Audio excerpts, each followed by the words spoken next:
नमस्कार दोस्तों, स्वागत है आपका ISPCS एकेडमी में। और यूपी PCS जे का ये CRPC का यानी दंड प्रक्रिया संहिता का लेक्चर 2 है, या प्रैक्टिस सेट 2 कह सकते हैं। और चलिए स्टार्ट करते हैं। और करीब 100 क्वेश्चन है इस प्रैक्टिस सेट में, तो हम फटाफट देखेंगे। और 30 मिनट के पहले पहले हम कोशिश करेंगे कि इस वीडियो को ख़त्म करें, इसलिए हम केवल क्वेश्चन पढ़ेंगे और उसके आंसर को टिक करेंगे। चलिए स्टार्ट करते हैं। और इससे पहले हम स्टार्ट करें, यदि आप चैनल पर नए हैं तो चैनल को जरूर सब्सक्राइब कीजिए। यहाँ पे कह रहा है कि निम्नलिखित नामों में से वह कौन सा सही नाम है जो दंड प्रक्रिया संहिता के वर्गीकृत एक न्यायालय का है। तो वह है सत्र न्यायालय। Next question, court of session जिसको बोलते हैं। नेक्स्ट क्वेश्चन में लिखा हुआ है कि निम्नलिखित न्यायालयों के वर्ग पर विचार कीजिए। उच्च न्यायालय, सत्र न्यायालय, प्रथम वर्ग न्यायिक मजिस्ट्रेट, द्वितीय वर्ग न्यायिक मजिस्ट्रेट और महानगर मजिस्ट्रेट और कार्यपालक मजिस्ट्रेट। उपरोक्त में से कौन से न्यायालय दंड प्रक्रिया संहिता के तहत दंड के न्यायालयों में वर्गीकृत किया गया है। तो यहाँ पर ए, बल्कि ये चारों, ऑप्शन ए सही हो जाएगा। नेक्स्ट क्वेश्चन की ओर बढ़ेंगे। जनपद में कितने वर्ग के आपराधिक न्यायालय होते हैं। तो जनपद में 4 प्रकार के न्यायालय होते हैं। नेक्स्ट क्वेश्चन देखेंगे। दंड प्रक्रिया संहिता की किस धारा में यह व्यवस्था की गई है कि उच्च न्यायालय आपराधिक न्यायालय हो सकता है। तो धारा 6 में, ऑप्शन ए। नेक्स्ट क्वेश्चन की ओर। दंड प्रक्रिया संहिता 1973 प्रवृत्त हुई थी, तो यह 1 अप्रैल 1974 को प्रवृत्त हुई थी। नेक्स्ट क्वेश्चन देखेंगे। निम्नलिखित में से कौन दंड न्यायालय नहीं है। तो कार्यपालक मजिस्ट्रेट, किशोर न्याय अधिनियम 2003 के अधीन बाल न्यायालय और पंचायती अदालत। तो ऑप्शन डी, ये दो नहीं है, यानी कि किशोर न्यायालय और ये वाले दंड के न्यायालय नहीं है। चलिए नेक्स्ट क्वेश्चन की ओर बढ़ेंगे। 7 नंबर में देखेंगे कि दंड न्यायालयों के वर्ग में सम्मिलित नहीं है। तो जिला न्यायालय दंड न्यायालय के वर्ग में सम्मिलित नहीं। उच्च न्यायालय सम्मिलित है, सेशन न्यायालय और कार्यपालक मजिस्ट्रेट, डिस्ट्रिक्ट कोर्ट सम्मिलित नहीं है। चलिए 8 नंबर में देखेंगे। राज्य सरकार अधिसूचना द्वारा राज्य के किसी ऐसे क्षेत्र को आपराधिक प्रक्रिया संहिता के प्रयोजनों के लिए महानगर क्षेत्र घोषित कर सकता है। तो जिसकी आबादी कितनी होनी चाहिए। यहाँ पर 10 लाख दिया हुआ है, ऑप्शन ए में। तो इसका आंसर ए 10 लाख हो जाएगा। Next question. किसी जनपद में सत्र न्यायालय स्थापित करने का प्राधिकार किसे दिया गया है। तो राज्य सरकार को दिया गया है, ऑप्शन सी। नेक्स्ट क्वेश्चन देखेंगे। सत्र न्यायालय में न्यायाधीशों को कौन नियुक्त करता है। तो उच्च न्यायालय, ऑप्शन डी। Next question. सत्र न्यायालय के पीठासीन अधिकारी की नियुक्ति कौन करेगा। तो यहाँ पर भी उच्च न्यायालय हो गया, ऑप्शन बी। सहायक सत्र न्यायाधीश की नियुक्ति की जाती है संबंधित राज्य के उच्च न्यायालय के द्वारा। Next question. निम्न में से कौन सा कथन सही है। तो यहाँ पर बी नंबर का कथन सही, राज्य सरकार सेशन न्यायालय स्थापित करेगी। इससे पहले भी ये क्वेश्चन आप देख चुके हैं। इसी तरह से रिपीटेड क्वेश्चन आते हैं, तो मित्रों आप निरंतर अभ्यास करते रहिए, क्योंकि निरंतर अभ्यास ही सफलता की कुंजी है। चलिए 14 नंबर में लिखा है कि सत्र न्यायालय के न्यायाधीश का स्थानांतरण किया जा सकता है। तो उच्च न्यायालय द्वारा, ऑप्शन सी। Next 15 number. जनपद के मुख्य न्यायिक मजिस्ट्रेट की नियुक्ति कौन करेगा। तो उच्च न्यायालय, ऑप्शन बी। न्यायिक मजिस्ट्रेट के न्यायालयों के पीठासीन अधिकारियों की नियुक्ति की जाती है, यहाँ पर फिर से उच्च न्यायालय, ऑप्शन डी। प्रथम वर्ग के न्यायिक मजिस्ट्रेट की नियुक्ति की जाती है, उच्च न्यायालय, ऑप्शन बी। पीड़ित की परिभाषा दंड प्रक्रिया संहिता की धारा में दी गई है।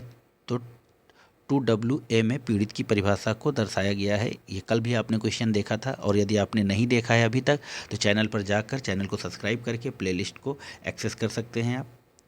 19 नंबर में लिखा है कि अधिसूचना के अनुसरण में तिहाड़ जेल में सत्र न्यायालय की बैठकें करना अवैधानिक नहीं था, यह धारित किया गया। तो यह धारित किया गया केहर सिंह बनाम स्टेट 1989 की जला सुप्रीम कोर्ट में। चलिए नेक्स्ट क्वेश्चन देखेंगे।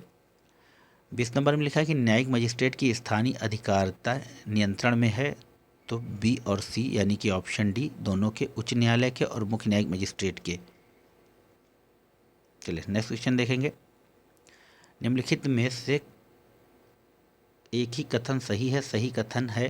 तो यहाँ पर ऑप्शन देख लेंगे डी, प्रत्येक द्वितीय वर्ग न्यायिक मजिस्ट्रेट मुख्य न्यायिक मजिस्ट्रेट के अधीनस्थ होता है। चलिए नेक्स्ट क्वेश्चन देखेंगे। अधीनस्थ न्यायिक मजिस्ट्रेट के कार्य के वितरण के विषय में कौन नियम बना सकते हैं और विशेष आदेश दे सकते हैं? तो मुख्य न्यायिक magistrate, option D. Next question, कार्यपालक मजिस्ट्रेट की नियुक्ति की जाती है राज्य सरकार के द्वारा, ऑप्शन ए।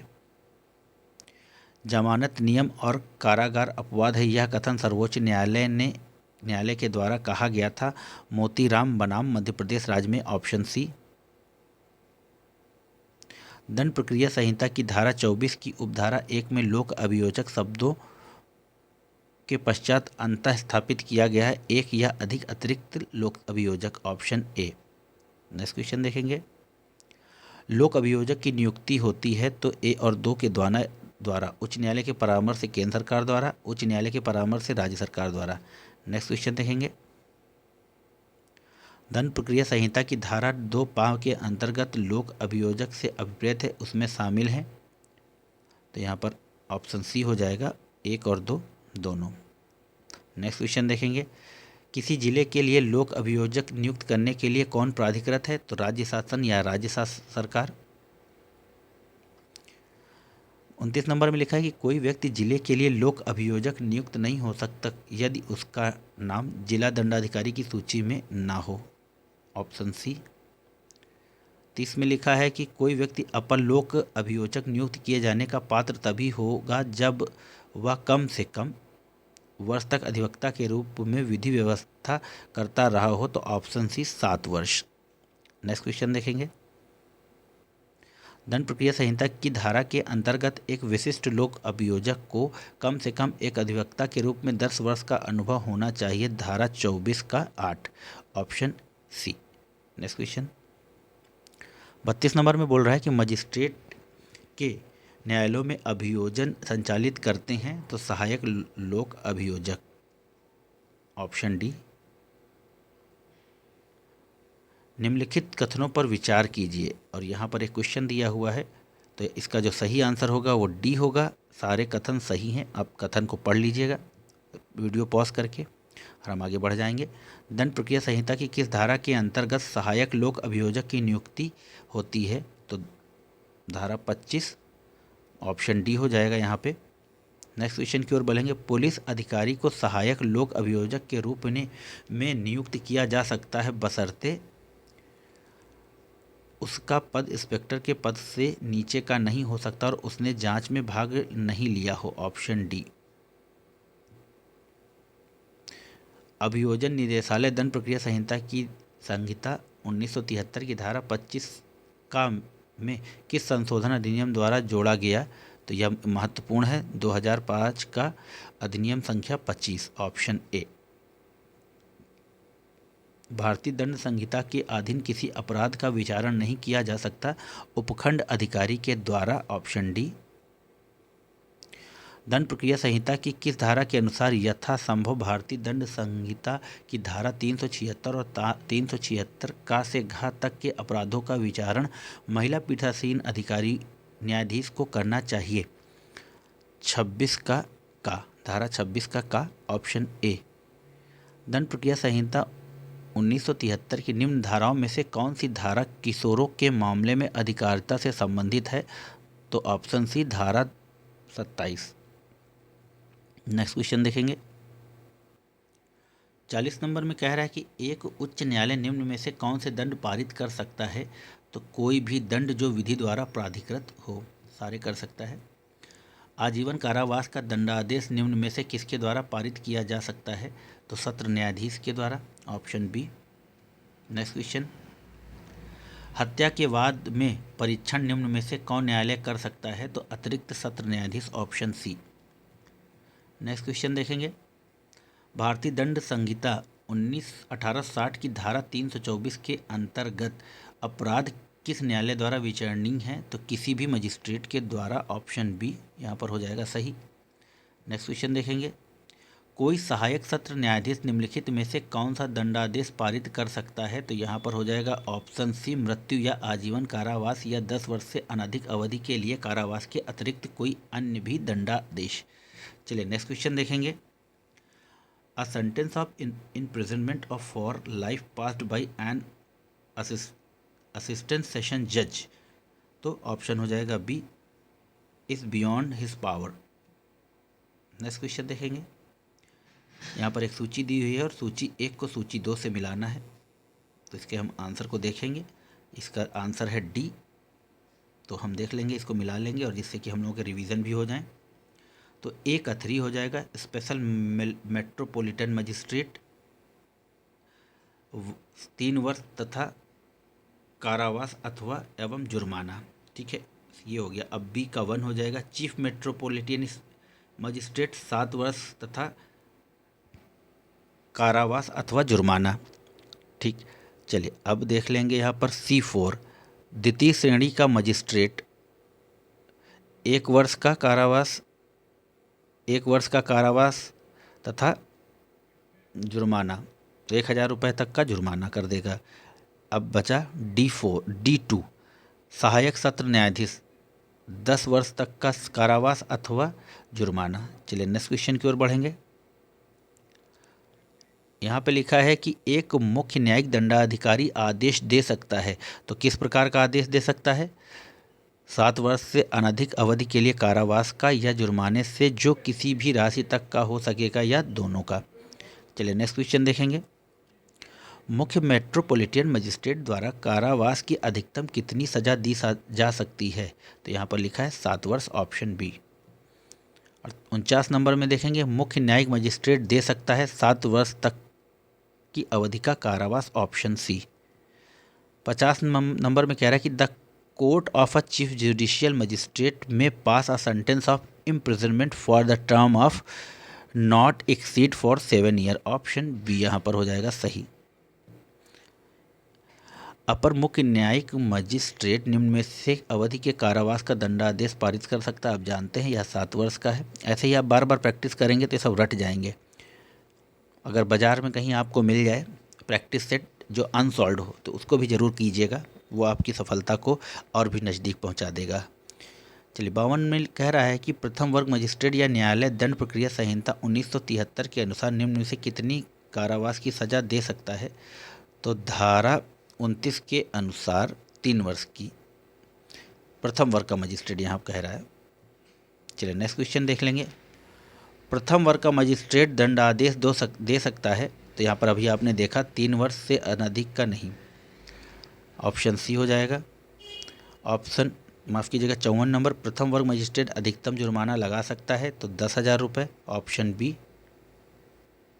चलिए नेक्स्ट क्वेश्चन देखेंगे। द्वितीय श्रेणी मजिस्ट्रेट को दंड प्रक्रिया संहिता की धारा 29 के अनुसार कितनी सजा देने का अधिकार है? तो 1 वर्ष। इससे पहले आप मिला चुके हैं, माफ़ कीजिएगा। नेक्स्ट क्वेश्चन देखेंगे। द्वितीय श्रेणी का दंडाधिकारी द्वारा छल के अपराध के लिए अभियुक्त को 1 वर्ष का कारावास एवं 1000 रुपये के जुर्माने से दंडित किया जाता है। जुर्माना भुगतान न करने पर दंडाधिकारी द्वारा उसके बदले में किए गए कारावास की अधिकतम कितनी हो सकती है? तो वह होगी 3 माह, ऑप्शन बी। नेक्स्ट क्वेश्चन देखेंगे। प्रथम वर्ग दंडाधिकारी ने एक अभियुक्त को 2 वर्ष के सश्रम कारावास तथा 1000 रुपये के अर्थदंड से दंडित किया तथा अर्थदंड के भुगतान में त्रुटि होने पर 1 वर्ष के सश्रम कारावास से दंडित किया। अर्थदंड भुगतान में त्रुटि होने की दशा में दिया गया कारावास विधि सम्मत है, विधि के विपरीत है, माफ़ कीजिएगा, ऑप्शन बी होगा यहाँ पर, क्योंकि वहाँ दंड का जो बचा हुआ प्रारूप है वो 1/4 है। चलिए 58 में देख लेंगे। दंड प्रक्रिया संहिता 1973 की निम्न किस धारा में जुर्माना देने के व्यतिक्रम होने पर मजिस्ट्रेट न्यायालय द्वारा कारावास के दंडादेश की व्यवस्था करती है? तो धारा 30 की उपधारा 1 में, ऑप्शन ए। 59 में जुर्माना देने के व्यतिक्रम होने पर कारावास अधिनिर्णित किया जा सकता है अधिरोपित मुख्य दंडादेश के अतिरिक्त। मान लीजिए 1 वर्ष का कारावास है तो उसका 1/4 तो हो जाएगा 3 वर्ष।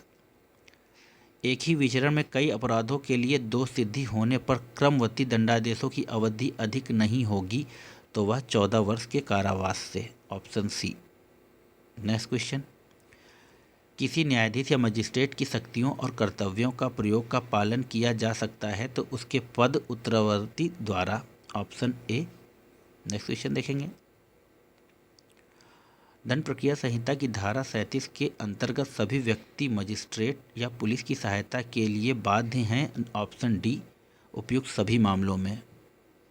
नेक्स्ट क्वेश्चन देखेंगे, निम्नलिखित में से किस धारा के अधीन अपराध की जानकारी होने पर जानने वाले पुलिस व्यक्ति के लिए यह अबाध्यकार है कि वह निकट के मजिस्ट्रेट या पुलिस अधिकारी को उसकी संसूचना दे।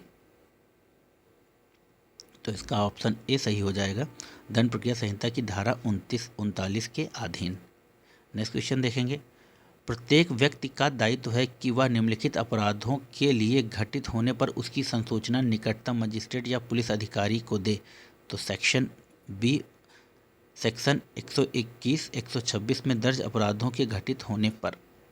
चलिए नेक्स्ट क्वेश्चन देखेंगे, इन सर्टेन केस में police officer, option B, can arrest any person without an order from a magistrate and without a warrant, यानी कि पुलिस संज्ञेय अपराध के लिए किसी को भी गिरफ्तार कर सकती है बिना वारंट के।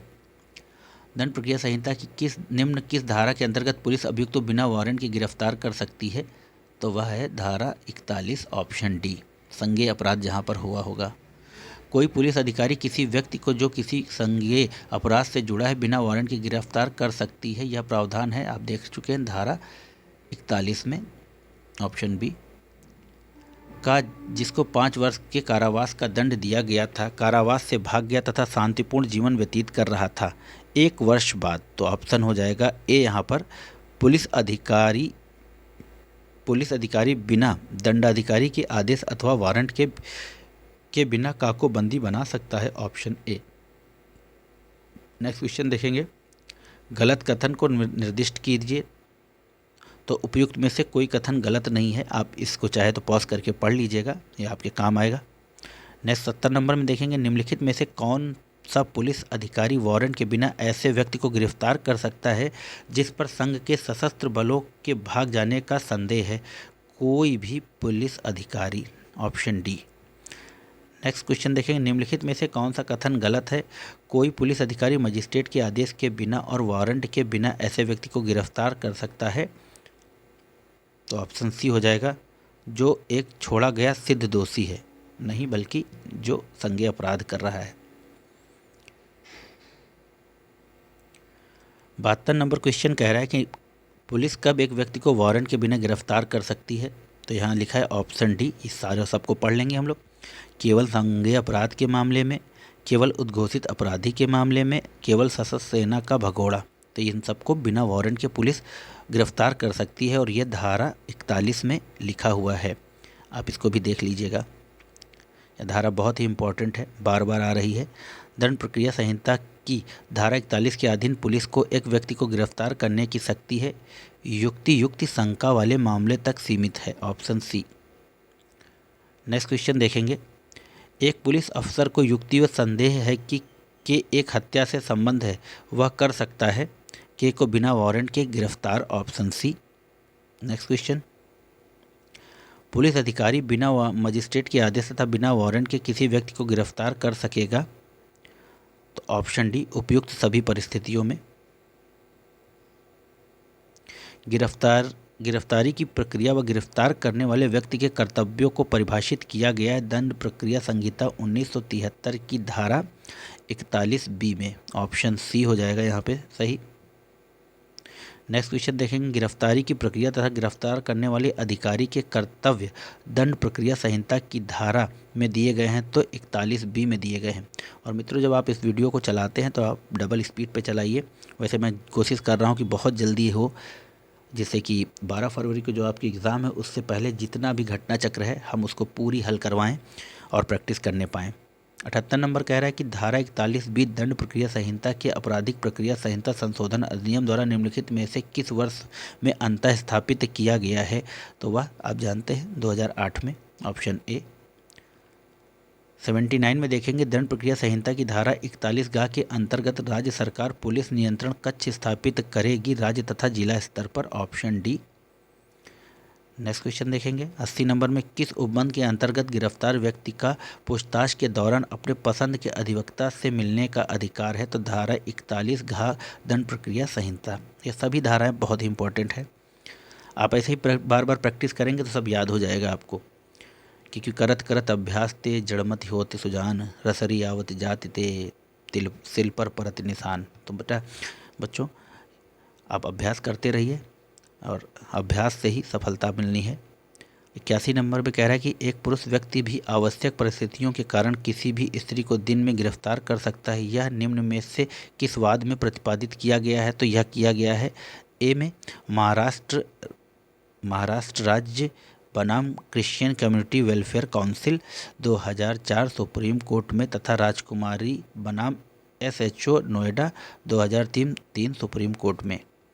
चलिए नेक्स्ट क्वेश्चन देखेंगे।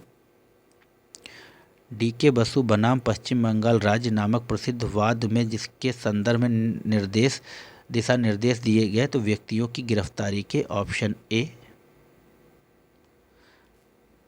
कोई प्राइवेट व्यक्ति किसी व्यक्ति को जो उसकी उपस्थिति में अपराध करता है गिरफ्तार कर सकता है यदि वह संज्ञेय व अजमानती अपराध करता है। ऑप्शन सी हो जाएगा इसका सही। दंड प्रक्रिया संहिता के अंतर्गत निम्न में से कौन सा कथन सही नहीं है? तो ऑप्शन ए सही नहीं है। यहाँ पर देख लेंगे, जहाँ कोई निजी या अन्य अधिकृत व्यक्ति किसी अभियुक्त को बंदी बनाकर पुलिस की अभिरक्षा में देने का अधिकार रखता है, वहाँ ऐसा निजी व्यक्ति बंदी व्यक्ति की तलाशी भी ले सकता है। यह सही नहीं है। नेक्स्ट क्वेश्चन देखेंगे, कोई प्राइवेट व्यक्ति बिना वारंट के गिरफ्तार कर सकता है? इससे पहले आप देख चुके हैं, यहाँ पर सी हो जाएगा, ए और बी दोनों। नेक्स्ट क्वेश्चन देखेंगे, निम्न में से कौन सा गलत है? उपयुक्त में से कोई नहीं, यहाँ सारे सही हैं, आप इसको पढ़ लीजिएगा। नेक्स्ट क्वेश्चन देखेंगे 87, एक मजिस्ट्रेट अपनी स्थानीय अधिकारिता के भीतर जब सुबह टहलने जाता है तो उसके सामने कत्ल हो जाता है, क्या वह अपराधी स्वयं गिरफ्तार कर सकता है? जी हाँ, बिल्कुल कर सकता है, मगर वह उसकी अधिकारिता में हो। मान लीजिए ये मजिस्ट्रेट हैं किसी शहर के, मान लीजिए लखनऊ के मजिस्ट्रेट हैं और ये प्रयागराज में उतरते हैं स्टेशन पे और वहाँ कुछ ऐसा हो जाता है तो वह इसको गिरफ्तार नहीं कर सकते, इनकी स्थानीय अधिकारिता में होना चाहिए। चलिए 88 में देखेंगे, निम्नलिखित में से किसको मजिस्ट्रेट वारंट के बिना गिरफ्तार कर सकता है? तो वही संज्ञेय अपराध के मामले में स्थानीय अधिकारिता और संज्ञेय अपराध। नेक्स्ट क्वेश्चन देखेंगे, जब एक व्यक्ति न्यायिक मजिस्ट्रेट की उपस्थिति में उसकी स्थानीय अधिकारिता के अंदर कोई अपराध किया जाता है तब वह अपराधी को स्वयं गिरफ्तार कर सकता है या अन्य व्यक्ति को गिरफ्तार करने के लिए दंड प्रक्रिया संहिता की धारा के अंतर्गत आदेश दे सकता है। तो वह धारा कौन सी है? तो यहाँ धारा 44 है, ऑप्शन बी। नेक्स्ट क्वेश्चन देखेंगे, दंड प्रक्रिया संहिता की कौन सी धारा सैन्य बलों के सदस्यों को गिरफ्तारी से सुरक्षा प्रदान करने का प्रावधान करती है? तो 45। 44 में न्यायाधीश है जो किसी को भी अपनी अधिकारिता में संज्ञेय अपराध के मामले में गिरफ्तार कर सकते हैं। इसी तरह से आप याद हो जाएगा आपको। चलिए 91 में देखेंगे, दंड प्रक्रिया संहिता 1973 की निम्न धाराओं में से कौन सी धारा किसी पुरुष पुलिस अधिकारी को महिला की गिरफ्तारी के समय उसके शरीर को छूने से मना करती है? तो धारा 46 का एक परंतुक, ऑप्शन सी था इसका। नेक्स्ट क्वेश्चन देखेंगे, निम्नलिखित में से कौन सा कथन गलत है? तो पढ़ेंगे, यदि कोई व्यक्ति गिरफ्तार किए जाने के प्रयास का बालता प्रतिरोध करता है तब पुलिस अधिकारी, तो यहाँ पर बी गलत हो जाएगा, ऐसे व्यक्ति को जिसने कोई भी अपराध किया हो मृत्यु कारित कर सकता है। नेक्स्ट क्वेश्चन देखेंगे 93, असाधारण परिस्थितियों के सिवाय कोई भी स्त्री सूर्यास्त के पश्चात और सूर्योदय से पूर्व गिरफ्तार नहीं की जाएगी, और जहां ऐसी गिरफ्तारी की असाधारण परिस्थितियां विद्यमान हैं वहां महिला पुलिस अधिकारी निम्न की पूर्व अनुज्ञा प्राप्त करेगी। प्रथम श्रेणी के न्यायिक दंडाधिकारी की, ऑप्शन सी।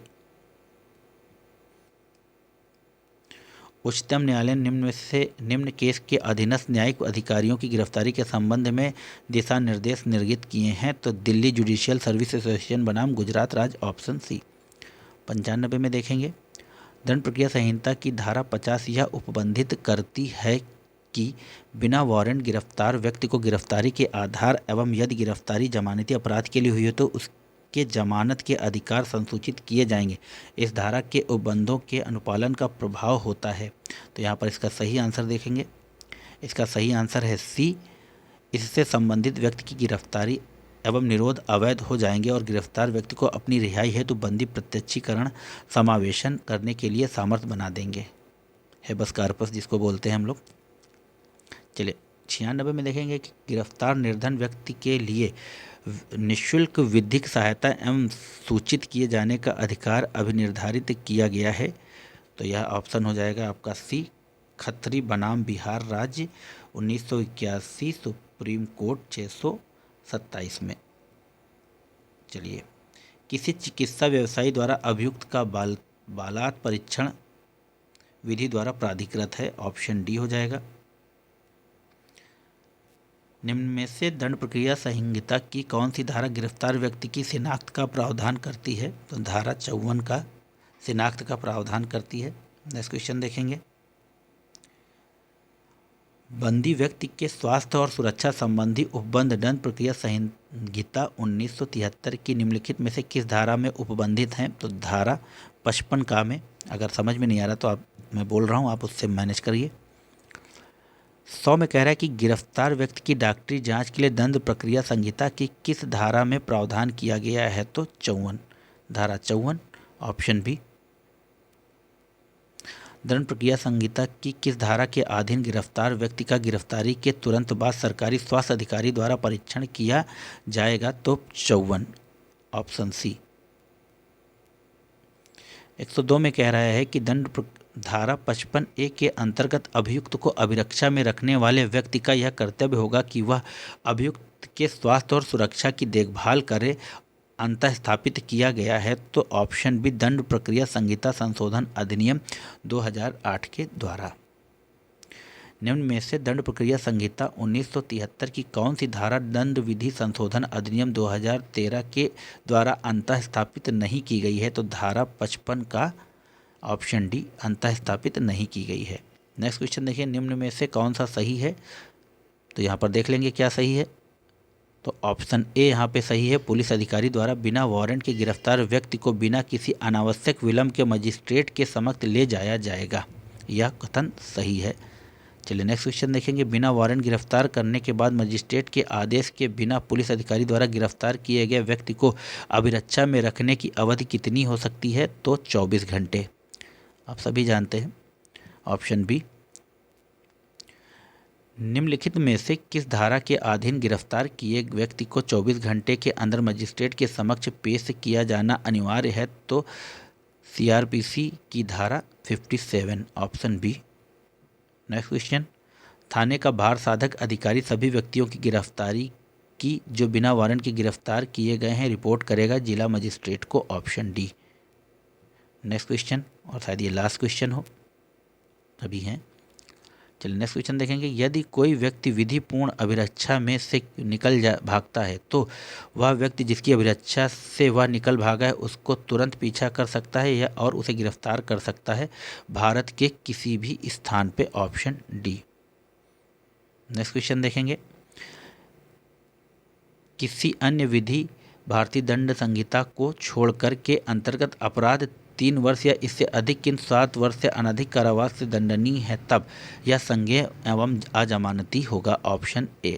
नेक्स्ट क्वेश्चन देखेंगे। निम्नलिखित कथनों पर विचार कीजिए और यहाँ देख लेंगे यह सभी कथन सही हैं, आप इसको पढ़ लीजिएगा। नेक्स्ट क्वेश्चन देखेंगे और ये 110 प्रश्न थे। तो ये वाली जो अध्याय 2 है CRPC का वो ख़त्म हो गया है। अब नेक्स्ट अध्याय हम लेके आएंगे कल। तब तक के लिए मुझे इजाज़त दीजिए। धन्यवाद। जय हिंद, जय भारत, नमस्कार।